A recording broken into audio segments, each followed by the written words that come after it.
Okay guys, eto another day, another vlog tayo. So ayan guys, pansin nyo naman 'di ba? Si Mami, si Gino at si Daddy Jepoy ay bihis na bihis. So bali itong vlog ko na pala ito guys, bali na late upload siya. So ayan, ngayon ko lang talaga siya nagawa kasi nga na busy tayo. So this is how we end our long weekends guys. So ayan, Sunday na ito guys at bali kami nga ay magcha-charts. At ayun, mabilisan na lang pala guys yan, nandito na kami sa charts. Grabe, excited na naman kami ni Mami. Ang sarap lang talaga sa pakiramdam guys pag tinapos mo yung long weekends mo sa feeling ni Lord. Hay, grabe, napakasarap talaga. Yan talaga yung ginagawa namin ni Mami guys. Every Sunday talagang kailangan mag-charts kami. At eto na, papasok na kami dito sa charts. At dito pala kami nagcha-charts yan guys. Grabe.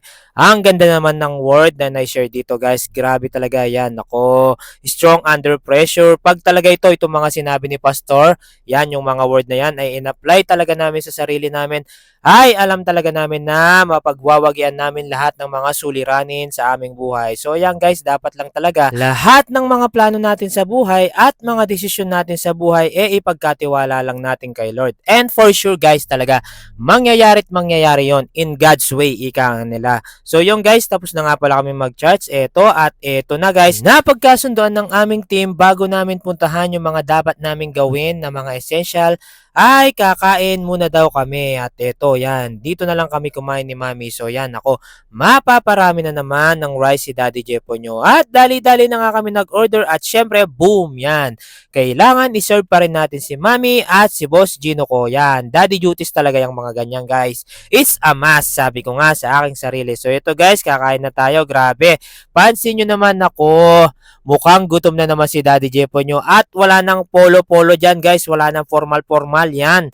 Kakain na tayo na parang nasa bahay lang yan, kamay-kamay lang. Grabe, para talagang mas ma-appreciate natin itong ating kinakain. Yan, ganyan ako kumain sa mga inasal. At ayun, pangalawang kanin na yon guys. Grabe talaga, ang sarap kumain dito. Sira na naman ang ating diet. Huy, kunwari nagda-diet. At ayun, yung anak ko nakakapagtaka at kumakain talaga ng kanin sa labas. Yun guys, to make the long eating short, yan, tapos na kaming kumain and boom! Pauwi muna kami kasi nga yung ating bida eto na, nakatulog naman siya. Yan, sobrang hype mo kasing bata ka. So yun, dahil nga nakatulog siya, hindi na siya makakasama sa lalakarin namin ni Mami. So yun, pinagpasyahan muna ng aming team na ihatid muna Boss Gino nyo at dali-dali na nga kaming pumunta ni Mami dito sa mall para bilhin na yung mga kakailanganin namin for the whole week. At ito, nandito na nga kami sa mall. Syempre, yan, yung mga kailangan muna ni Mami yung inuna namin.